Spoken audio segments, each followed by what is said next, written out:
रूस यूक्रेन युद्ध पर यूनाइटेड नेशन सिक्योरिटी काउंसिल की आज तीसरी मीटिंग। आज ही होगी यूनाइटेड नेशन सिक्योरिटी काउंसिल की emergency meeting. United nation security council एक और अहम बैठक करने वाला है। इस बैठक का हासिल क्या होने वाला है? यूनाइटेड नेशन सिक्योरिटी काउंसिल से रूस के लिए निंदा प्रस्ताव भी यूएनजी में हमने पास होते हुए देख लिया है। आज यहाँ पर निश्चित रूप से फिर से वो बातें होंगी जो ये रूस को लेकर आलोचनात्मक होंगी। बीच में तो ये बात भी आ रही थी और अमेरिका ने कहा कि, और यूनाइटेड किंगडम ने भी, कि हम रशिया को यूनाइटेड नेशन सिक्योरिटी काउंसिल से अलग थलग करेंगे।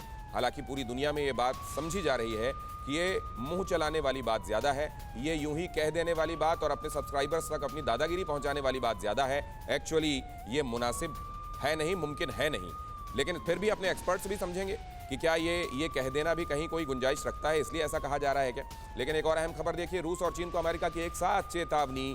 जापान के पास अमेरिकी एयरफोर्स की एलिफेंट वॉक, अमेरिका के लड़ाकू विमानों की एलिफेंट वॉक। जापान के पास अमेरिका के लड़ाकू विमानों की एलिफेंट वॉक।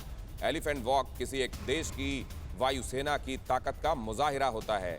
ये एक तरीके से आप समझ लीजिए कि ये बताना होता है कि अपनी मसल्स फ्लेक्स करना जैसा होता है कि देखिए, आप हमारी मसल्स देखकर अंदाज़ा लगा लीजिए कि अगर कभी लड़ाई की नौबत आई तो आपका क्या हाल होगा।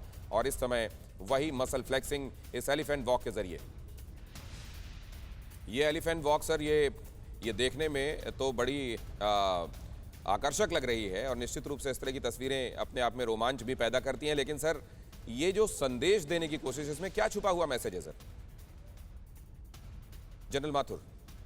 देखिए, ये जो एलिफेंट वॉक होती है एक बहुत पुराना ट्रेडिशनल तरीका है अपने एडवर्सरी को ये बताने का कि ये मेरी ताकत है, और यदि आप ठीक प्रकार से बातचीत नहीं करेंगे, काम नहीं करेंगे, तो इस ताकत का इस्तेमाल आप, जैसे आप समझ लें कि आप आरडी रिपब्लिक डे के दिन अपनी शक्ति का मुजाहिरा करते हैं। ये शक्ति का मुजाहिरा इसीलिए किया जाता है कि ये ताकत है मेरी, ये यहाँ पर मौजूद है और मैं इस ताकत का इस्तेमाल करने में झिझकूंगा नहीं। पुतिन साहब भी यही कर रहे हैं। उन्होंने अपनी 15,000 किलोमीटर मारक क्षमता वाली आईसीबीएम की परेड कर दी है। उन्होंने अपना ट्रायड का वो एक्टिवेट कर दिया है। तो ये तमाम ये जो जबरदस्त मीडिया वॉरफेयर, जबरदस्त साइकोलॉजिकल वॉरफेयर चल रहा है इस यूरोपियन एरिया में, और इसके अलावा, क्योंकि ये मैंने पहले भी कहा था। फिक्र आपकी, सोमवार से शुक्रवार रात 9 बजे सिर्फ TV9 भारतवर्ष पर।